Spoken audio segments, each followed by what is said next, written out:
mensaje breve, buscando en Primera de Timoteo, capítulo 1, la primera carta a Timoteo, capítulo 1. Quiero hablar con ustedes sobre el tema de la firme militancia en la fe. Quiero introducirme en ese tema y hablaré en otras prédicas también. Y hoy de una manera breve vamos a ver qué nos dice la palabra de Dios. Entonces, a Primera de Timoteo, capítulo 1, versículo 18, dice la palabra de Dios: este mandamiento, hijo Timoteo, te encargo, para que conforme a las profecías que se hicieron antes en cuanto a ti, milites por ella la buena milicia. Y ahí está el llamado para nuestro tema, que milites la buena milicia. Pablo está hablando en términos espirituales con Timoteo y en términos militares. Él había escrito a los Efesios en el capítulo 6 toda una descripción de lo que es la armadura de un soldado para combatir contra el enemigo. Un enemigo espiritual que dice que no es de carne ni de sangre, y es un enemigo que está organizado con huestes celestiales de maldad que vienen de las regiones celestes. Y él describe toda una organización satánica, y entonces él, para contrarrestar eso, habla de la figura de un soldado, de un militar. Y aquí él habla del Hijo de Dios, que tiene que tener la conducta de un soldado.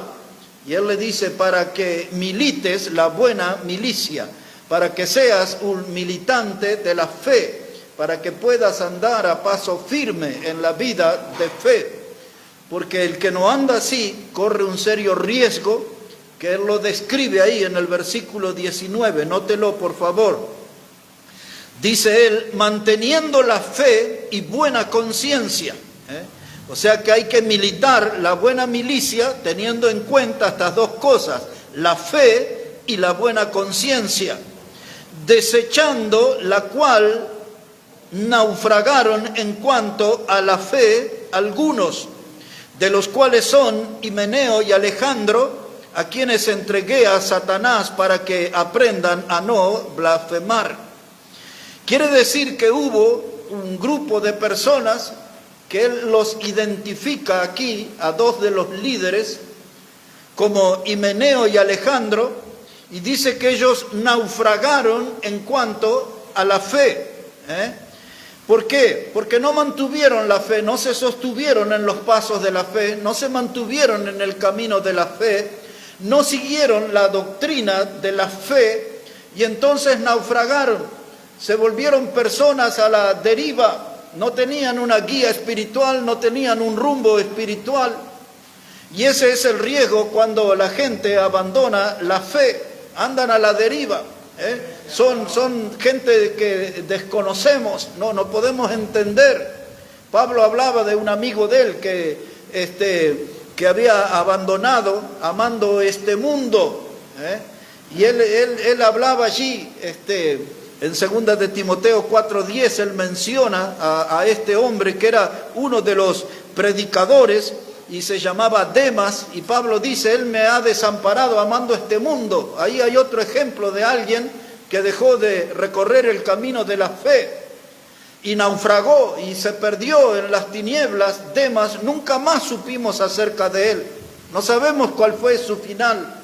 Pero ese hombre que estaba en los púlpitos, que era un predicador de los buenos, algo pasó en su vida, de tal modo el diablo trabajó en él, que lo sacó del camino del Señor, de la casa del Señor, del púlpito del Señor, y se perdió en el mundo, amó al mundo.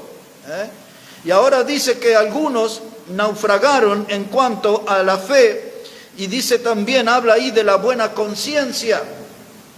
Esa expresión buena conciencia, después la voy a reiterar, habla de no pasar los límites de la palabra de Dios. Mientras nos mantenemos dentro de los principios de la Biblia, tenemos una conciencia buena. Cuando pasamos los límites que nos pone la palabra de Dios, ya perdemos la buena conciencia y naufragamos. Hay muchos desertores en la fe, aún muchos de ellos llegaron en algún tramo de la historia a ser grandes predicadores, no solo del pasado, sino de nuestro tiempo. Muchos de los compañeros, hace no mucho tiempo, un evangelista de Chile me escribió y él dijo que había encontrado una cantidad de prédicas mías y estaba muy contento. Y él dijo, porque somos nosotros de los pocos que sobrevivimos de los que estudiamos. Y en aquellos tiempos éramos más de 200 los que estudiamos.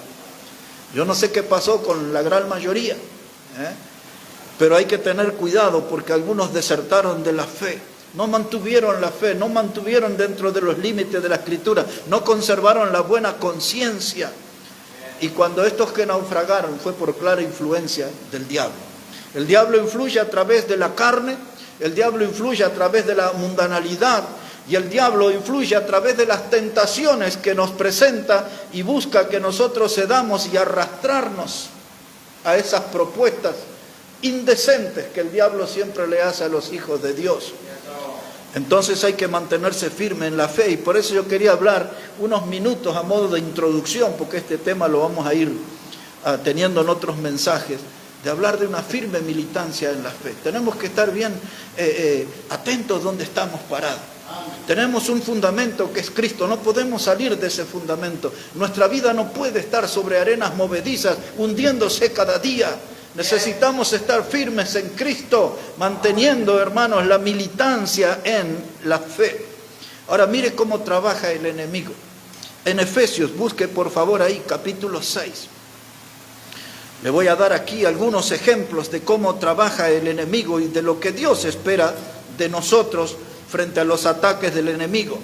En Efesios capítulo 6, versículo 13, ya desde el 11 Pablo viene hablando de nuestra conducta como soldados de Cristo, que tenemos que vestirnos de toda la armadura de Dios. Dice en el versículo 11, para que podáis estar firmes contra las acechanzas del diablo. Es decir, que necesitamos tener nosotros la conducta de soldado, necesitamos nosotros comportarnos como un verdadero soldado, usar la armadura, no una vestimenta falsa, un ropaje falso como hacían los fariseos. Necesitamos ser verdaderos cristianos con ropa auténtica de hijos de Dios, conducta auténtica de hijos de Dios, dice, para estar firme ante las acechanzas del diablo. La palabra acechanza ahí habla del diablo como león rugiente, es el animal, una bestia salvaje que anda ahí al acecho, y el diablo como león rugiente anda buscándonos a nosotros para devorarnos. Así que hay ahí una clara presencia del enemigo. Y entonces después él describe que la lucha no es contra carne ni contra sangre, sino que es contra principados, potestades, contra los gobernadores de las tinieblas. Mire qué descripción tremenda que hace, ¿no? Contra huestes espirituales de maldad. Es decir, que no tenemos un enemigo sencillo. Esto no es una pelea de barrio contra barrio. Tenemos un enemigo poderoso. Y no podemos estar descuidados en esta batalla, porque esta batalla es diaria. No es que cada tanto, no es una batalla de sábado y domingo, cada día tenemos esta batalla. Entonces tenemos que estar atentos. Y acá viene lo que yo quiero, lo que es nuestro texto, es el 13. Dice Pablo, por tanto, tomad toda la armadura de Dios, para que podáis resistir en el día malo, y habiendo acabado todo, estar firme. Quiere decir que ante la propuesta de batalla del enemigo, el enemigo muestra todas sus cartas, que es lo que él cuenta, todo esto aquí, potestades, principados, todo lo que hemos leído. Frente a ese poder del adversario, dice Dios aquí en el verso 13, tienen que tomar toda la armadura, toda la armadura de un soldado de Jesucristo. No puede ir usted ahí con la espada y nos lleva las botas y nos lleva el escudo y nos lleva el casco, toda la armadura. Cuando estamos nosotros en la obra del Señor tenemos que estar enteros. El mensaje del jueves pasado de aquellos hermanos de 2 Corintios que decía, se dieron enteramente al Señor.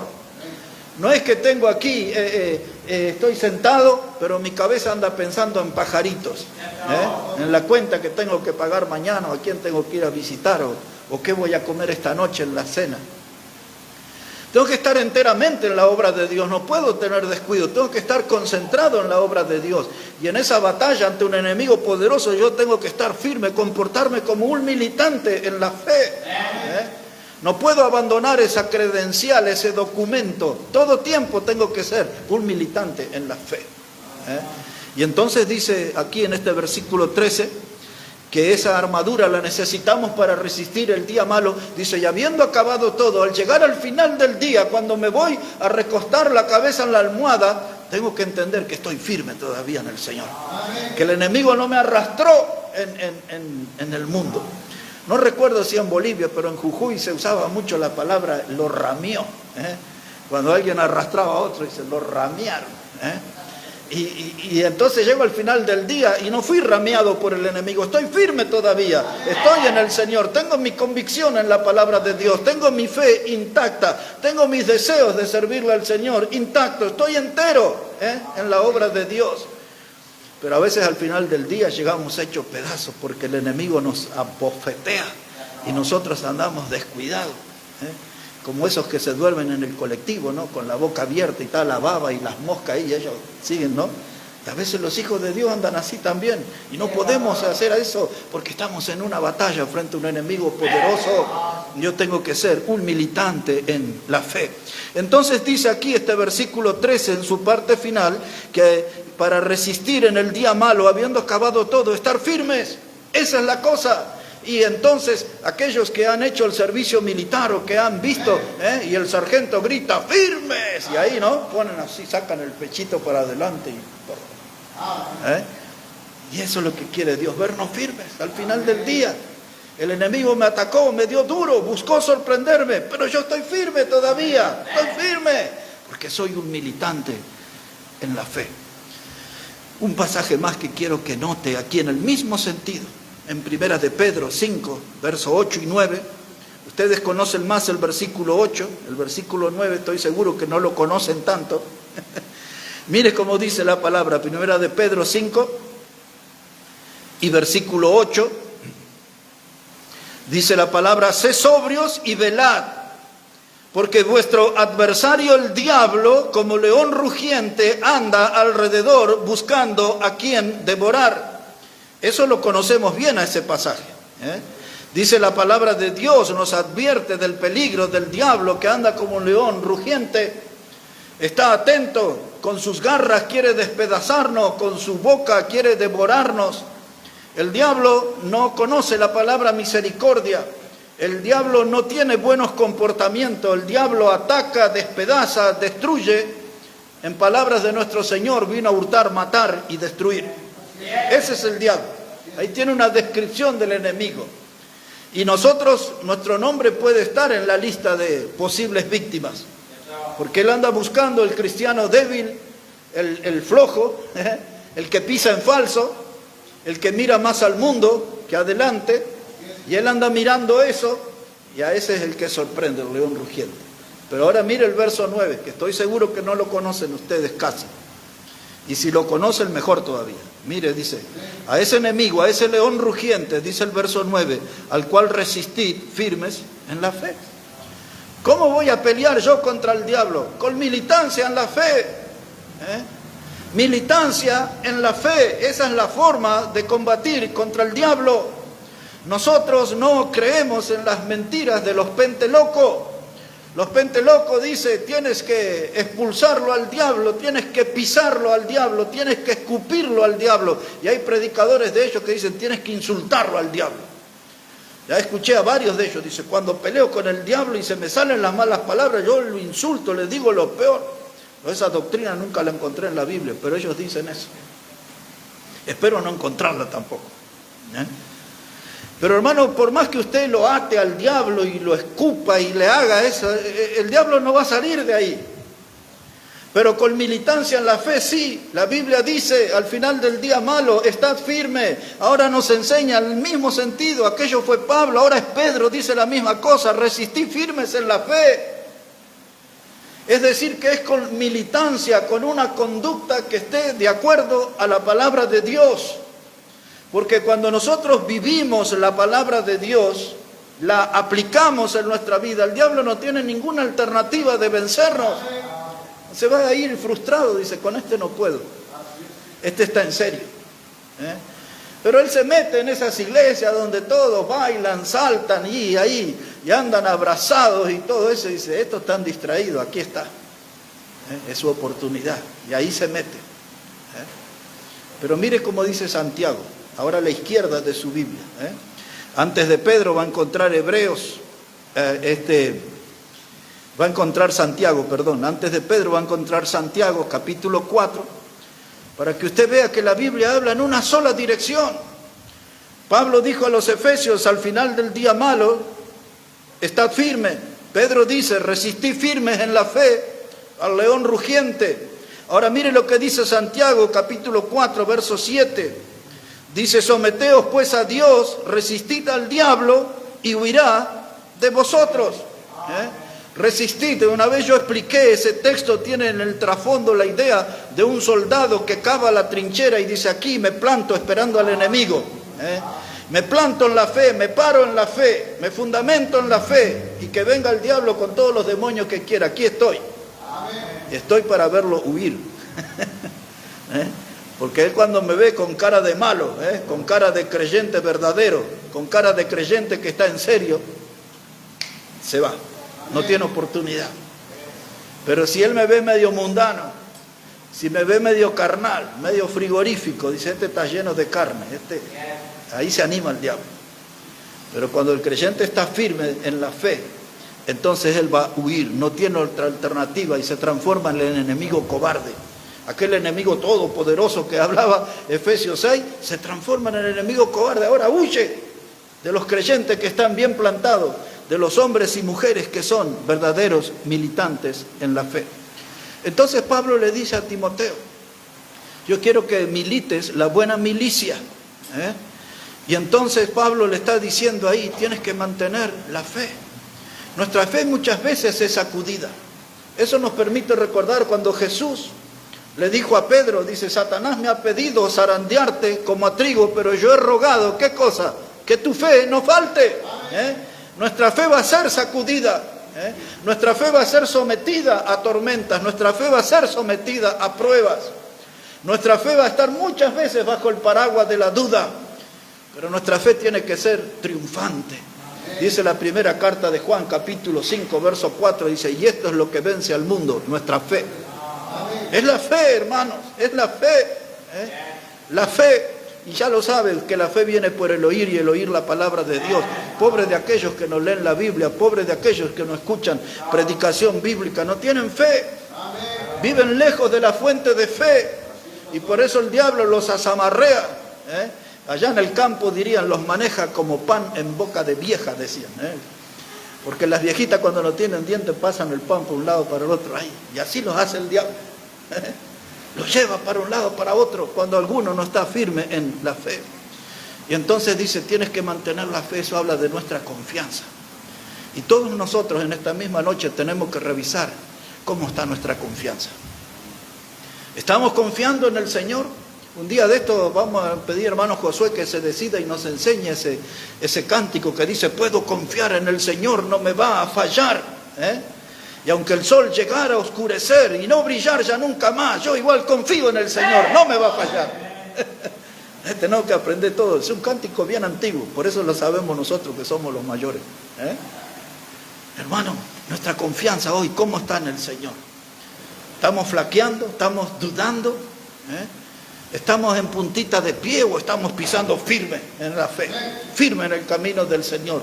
Y eso Pablo le dice, para que no seas como Himeneo y Alejandro, que naufragaron, que ahora andan a la deriva, no sé en qué religión o en qué secta andan. Naufragaron en cuanto a la fe. No tuvieron en cuenta los principios, los valores, el poder de la fe y naufragaron. Hermano, y nosotros no tenemos que naufragar, tenemos que estar firmes en Cristo, firmes en la fe. Manteniendo la fe habla de nuestra confianza, pero también habla de nuestra esperanza en Dios. Porque lo que a mí me anima a mantenerme firme en la fe es saber que Cristo va a venir a buscarme. Lo que a mí me anima a mantenerme firme en la fe es que si la sombra de la muerte me alcanza, el Señor me levantará. Como dice ese cántico que tenemos en la iglesia que dice, yo solo espero ese día. Y llega al punto, dice que la tumba fría me levantará. El saber eso me mantiene firme en la fe. Es mi esperanza, mi conducta, mi confianza, mi esperanza en las promesas de Dios. Hemos leído hace 2 jueves, cuando estábamos en el Zoom, de aquella herencia que habla, Primera de Pedro, capítulo 1, verso 3 a 6, que habla de la herencia, ¿se acuerdan? Inmarcesible, incontaminable, una herencia en los cielos, dice, eterna, ahí está, guardada para nosotros. Eso, hermano, me hace mantenerme firme en la fe. Lo que me espera me hace mantenerme firme en la fe hoy. Tengo que revisar eso. Y Pablo le dice a Timoteo, tienes que mantener la fe. Y tienes que mantener también una limpia conciencia. El saber que no tienes la conducta del fariseo incorporada, no eres un hipócrita que actúa de cristiano los domingos en la iglesia, eres un verdadero cristiano. Mantén la buena conciencia. No eres un actor, eres un hijo de Dios de verdad. Compórtate como hijo de Dios, vive como hijo de Dios, lee la Biblia como un hijo de Dios, busca a Dios como tu Padre Celestial. Wow, esto es algo, hermano, nada más que nos ayuda a mantenernos firmes en la fe. Pero también la fe, cuando él habla de la fe, de la cual naufragaron, se refiere al volumen de la Escritura, a toda la Biblia.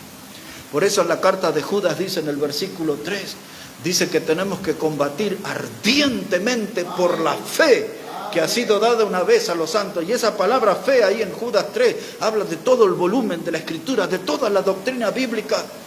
Y esto es lo que nos va a mantener a nosotros de pie, el estar en combate cada día defendiendo la sana doctrina, cada día defendiendo esta verdad eterna. Muchos quieren tirar tierra sobre ello, muchos quieren sembrar dudas sobre ello, muchos andan recortando la Escritura. Nosotros tenemos que mantenernos firmes en la fe, porque sabemos que toda esta Escritura es inspirada por Dios.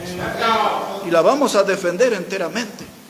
Y le agrego algo más, dice el escritor a los Proverbios, capítulo 23, verso 23, compra la verdad y no la vendas. ¿Conseguiste la verdad?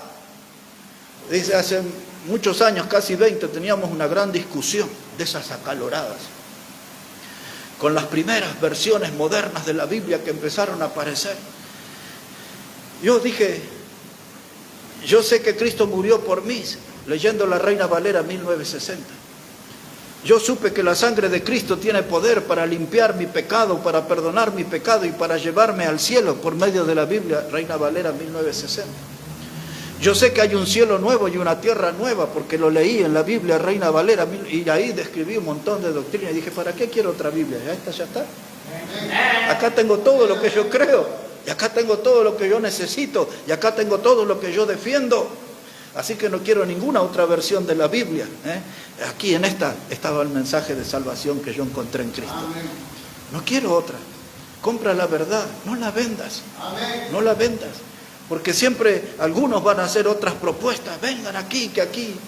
Nosotros no estamos tan en serio en esto de ser separatistas, de ser fundamentalistas. ¿Y qué dice? O sea, están en la tibieza. Pero yo quiero mantenerme firme en la fe porque quiero militar la buena milicia.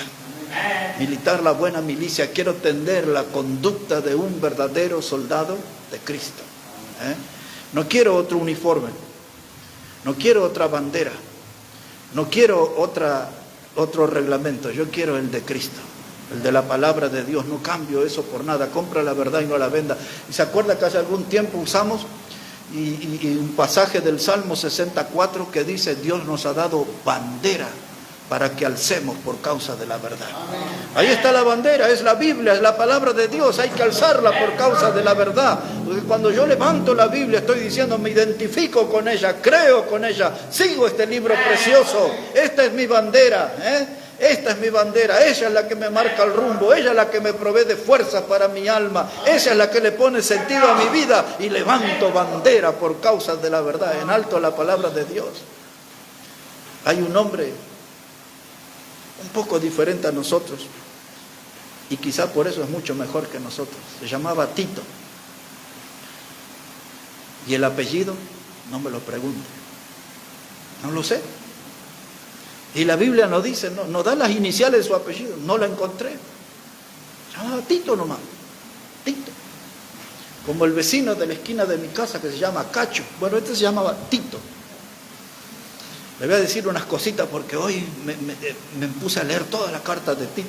Buscaba un versículo y me puse a leer todo. Y dije, yo tengo que enseñar esto en la iglesia. Pero no hoy, pero voy a enseñar esa carta. Pero, ¿vamos a conocerlo a Tito? Vamos a conocerlo a Tito. Hay un poema, una obra de fútbol súper famosa que se llama Esperando a Tito. Si quieren emocionarse un poco de lo que es el fútbol de los barrios, vaya a la internet esta noche y ponga ahí Esperando a Tito. Y va a ver fútbol verdadero de los barrios. Una obra emocionante. Pero este Tito no es el del fútbol, este es el de la Biblia. Y este es de los buenos. Ya, le digo, aunque algunos se moleste, es mejor que todos nosotros este. Mire lo que dice él. Tito, capítulo 1.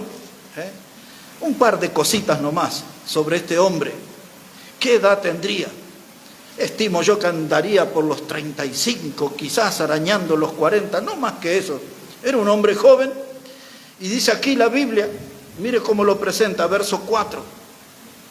Dice Pablo en su carta, dice, a Tito, verdadero hijo en la común fe. Dice, yo cuando lo miro a Tito, no digo, me parece que es cristiano. Cuando lo miro a Tito, no digo, este es medio sospechoso, parece religioso.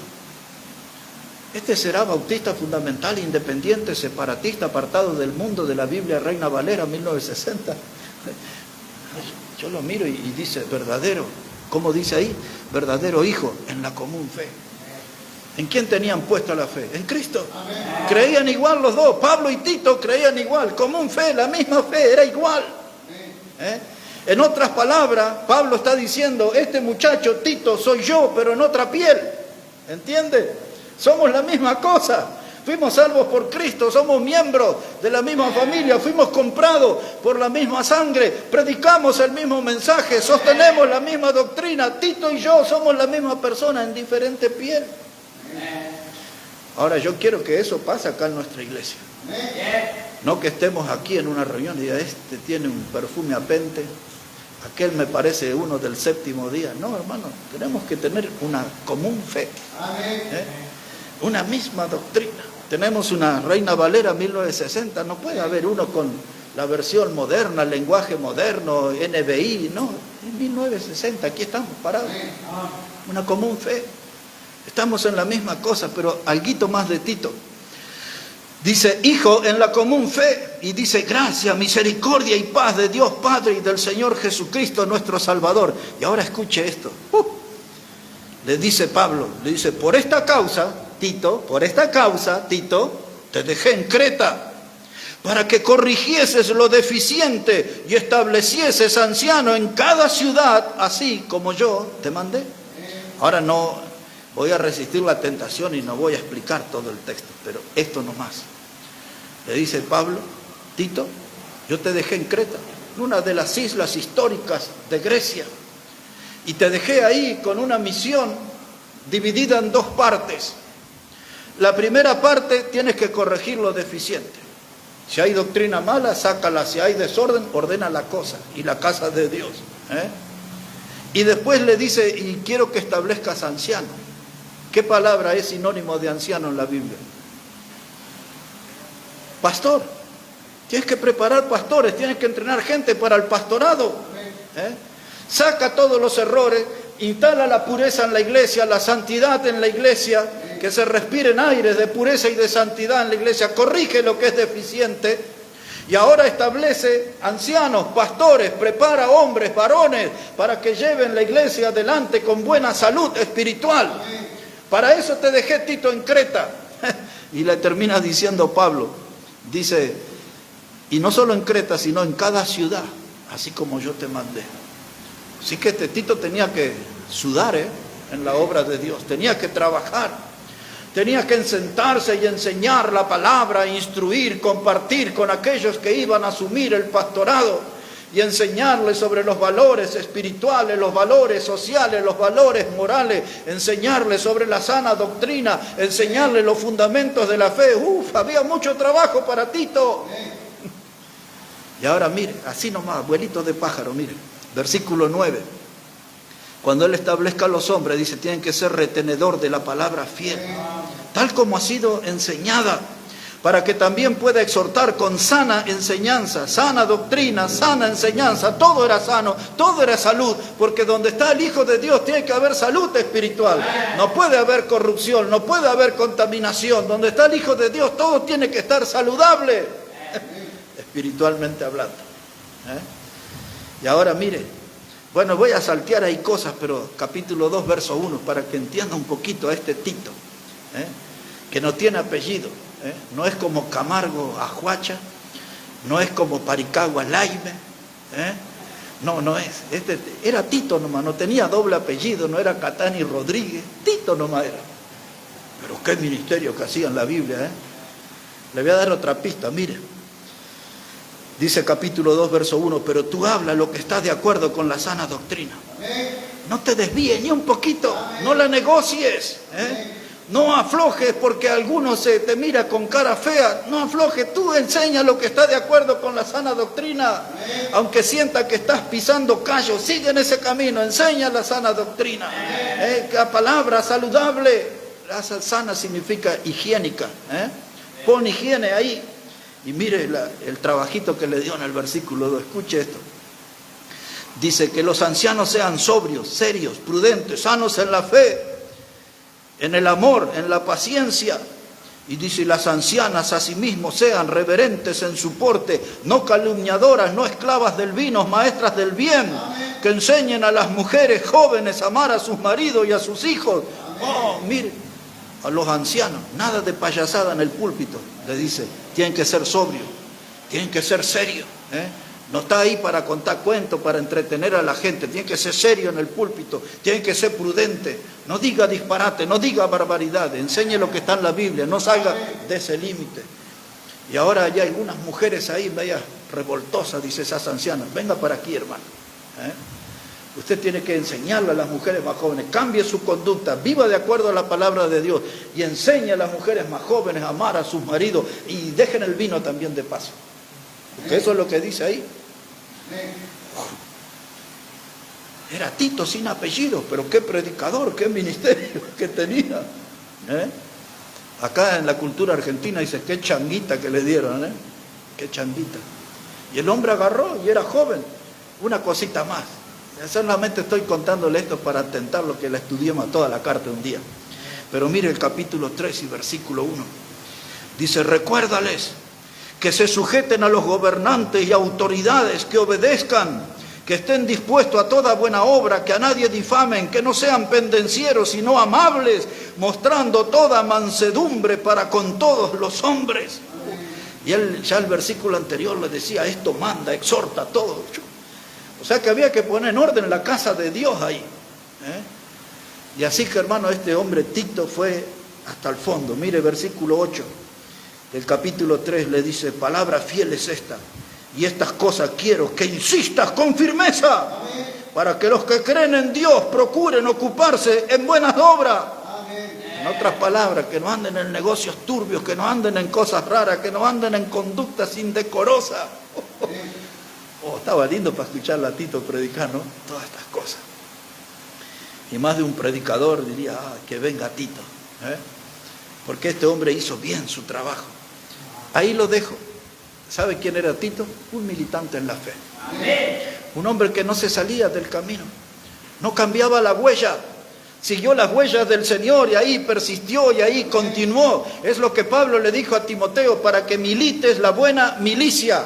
Compórtate como un soldado de Jesucristo, vive como un soldado de Jesucristo, mantén la conducta de un soldado de Jesucristo, milita la buena milicia como buen soldado de Cristo. Y el agregado ya lo conoce usted, sufre penalidades como buen soldado de Cristo. Todo eso. Y ahora sí, vamos al final, hermanos, porque les dije que iba a ser breve, ¿no? Aunque ustedes ya saben que los predicadores bautistas no siempre cumplen con eso. Cuando dicen que van a ser breves, usted por las dudas acomódese en el asiento, porque en el campo, le digan, por ahí va para largo la cosa. Pero no, yo voy a tratar de aterrizar aquí, prontito nomás. Así lo vamos a hacer. Segunda de Corintios capítulo 10. Segunda de Corintios capítulo 10. Y ahí vamos a aterrizar. Y después vamos a orar Tenemos mucho para orar hoy al Señor, motivos para presentar al Señor en oración. Segunda de Corintios capítulo 10, versículo 3. Segunda carta a los Corintios, el capítulo 10 y el versículo 3. Dice la palabra de este modo: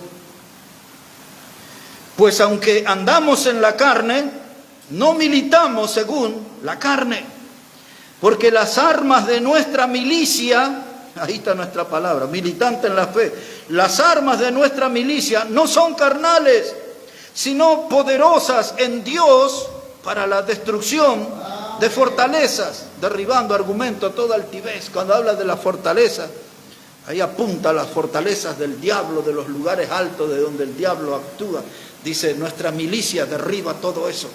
Nuestra milicia se opone, nuestra militancia se opone a todo ese obrar de las tinieblas y enfrentamos, como les dije hoy, no insultando, no escupiendo, no atando, lo enfrentamos con la fe. Esas son las armas de nuestra milicia. Y algunos dicen, predicador, dígame algo más. La oración es arma de nuestra milicia. ¿Y qué más agrego? Y la lectura de la palabra de Dios es arma de mi milicia. ¿Y qué más le voy a sumar? El venir a la comunión con los hermanos, el estar en la casa de Dios, esas son parte de las armas de nuestra milicia. No puedo usar otra clase de arma para ser victorioso en la batalla. Tienen que ser las armas de nuestras milicias. Las armas que Dios nos proveyó para resistir en el día malo, para estar firme al final del día malo, para estar firme, para resistir al diablo, para que verlo huir de nosotros. Las armas de nuestra milicia para doblegar y para desactivar todo el poder de las tinieblas. Esa gente que corre los demonios y les grita y piensa que los aturden o que los asustan a los demonios, no, es con la fe.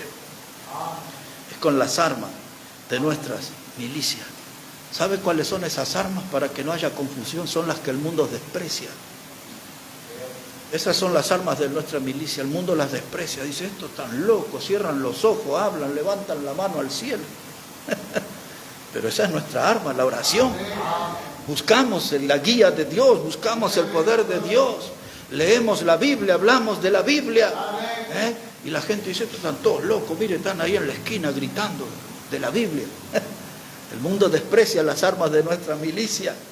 Y venimos a la iglesia y sale el chusmerío del barrio y dice, otra vez estos se van a la iglesia todos vestiditos, perfumados. Esa es el arma de nuestra milicia, venir a la casa de Dios. Y si un día estamos cantando, dice, estos no cantan cumbia villera, miren esos cánticos que tienen. Son las armas de nuestra milicia, la alabanza bíblica, salmos, himnos, cánticos espirituales. Hermano, tenemos que hacer un repaso si estamos teniendo todas las armas de nuestra milicia, o hemos dejado alguna en el camino, o hemos abandonado alguna. Porque para ser un militante en la fe, hermano, tenemos una misión asignada, usar todas las armas de nuestra milicia. Esa es la introducción, ya vendrán otros mensajes. Ahora vamos a orar al Señor, vamos a hablar con Dios. Padre, te damos gracias en esta hora por todo lo que nos recuerda tu palabra y nos remueve en nuestra vida interior, nuestra vida espiritual. Y viene para ayudar a nuestra memoria de que tenemos que estar firmes en la fe y que tenemos que tener una limpia conciencia. No podemos irnos de los límites de la palabra de Dios. Por eso, Padre, en este andar que estamos buscando de que cada día sea más firme, pisando en las huellas que nuestro Señor nos dejó, queremos que nos ayude, Señor. Estamos distraídos en muchas cosas del mundo, muchas actividades del mundo. Ayúdanos, Padre, a vivir cada día con los ojos puestos en Jesús, el autor y consumador de la fe, el iniciador de nuestra fe y el objetivo final de nuestra fe es Cristo Jesús. Ayúdanos, Padre, ayuda a cada hermano, cada persona que hoy está escuchando este mensaje, que algo pueda moverse en su vida interior. Y hay cosas para cambiar, para dejar. Pero hoy tu palabra nos ha dejado nuevas herramientas para tomar para ir hacia adelante, aceptando desafíos y siendo soldados vencedores, militantes de la fe, militantes de la buena milicia. Eso es lo que nos habilita para pelear la buena batalla. Ayúdanos en esto. No queremos estar, Padre, en una batalla equivocada. Queremos estar en una buena batalla por la fe, para ensalzar y glorificar tu santo nombre. Bendice cada vida aquí en esta noche. Oramos en el precioso nombre del Señor Jesucristo. Amén y amén. Amén. Que Dios bendiga, hermanos, su palabra en esta noche. Y vamos a prepararnos para orar al Señor, para llevar nuestros motivos delante del Señor. He estado bien animado esta semana escuchando predicadores, gente que 40 años atrás tenían como 80 años y predicaban en los púlpitos y hablaban de la fe y hablaban de la importancia de la oración. Y cada vez que escucho a esos predicadores me siento avergonzado y digo, capaz que un día de oración de esos predicadores es superior a la vida de oración de todos los hermanos juntos de nuestra iglesia. Me sentía avergonzado. Y uno que tenía 80 años estaba predicando y dijo, si vas a enseñar sobre la oración, ocúpate de que tú estés orando. Oh, ya me puso ahí un freno, un llamado de atención. Pero a muchos hombres conquistaron muchas cosas con la ayuda de Dios porque iban a Dios en oración. Nuestra iglesia le hace falta mucha vida de oración. Muchos de los grandes predicadores de la historia se inspiraron en un jovencito que vivió 29 años nada más. Se llamaba David Brainerd.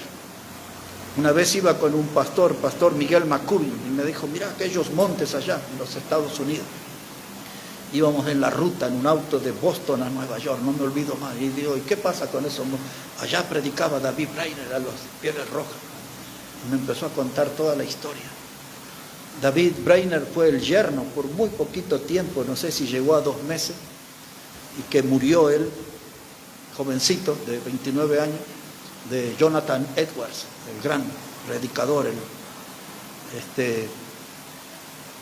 un hombre que fue utilizado por Dios para un avivamiento espiritual, ¿no? En su tiempo, allá por los años 1700 en adelante. Toda esa gente era gente de oración. Aquí nombramos muchas veces a príncipe de los predicadores, Calvo Spurgeon, un hombre de oración. Cada uno de esos predicadores, los que menos oraban eran como 3 horas al día, cada uno de ellos. Uno de ellos decía, tenemos que orar 3, 4 horas en el día porque tenemos muchas cosas que hacer. En cambio nosotros no oramos porque tenemos muchas cosas que hacer. Pero aquellos se destacaron en sus ministerios, nosotros no. La oración es la diferencia muchas veces. Muchos hombres de oración. Hudson Taylor, el hombre que conquistó a la China con el Evangelio, decía allí un escrito, dice, nunca el sol apareció en China sin haber encontrado a Hudson Taylor de rodillas delante de Dios. ¿Entienden? Antes que saliera el sol, el hombre ya estaba orando delante de Dios. Y toda esa gente, tengo ganas el jueves próximo de hablar de algunos de ellos, a ver si todos nos podemos contagiar un poquito de esos hombres de oración.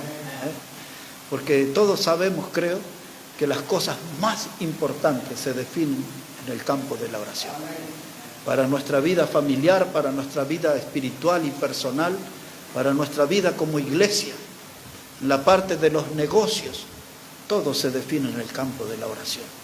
Así que yo creo que vamos a tener que reencontrarnos con Doña Oración y aprender más de ella, aferrarnos más a ella y no soltar la oración de nuestras vidas, porque ella puede hacer una gran diferencia y ella puede ayudarnos a lograr lo que solamente anhelamos y no hemos conseguido en todos estos años. Así que yo creo que ahí vamos a ir en los próximos mensajes también hacia la oración. Y hoy vamos a orar al Señor, vamos a estar llevando ahí algunos motivos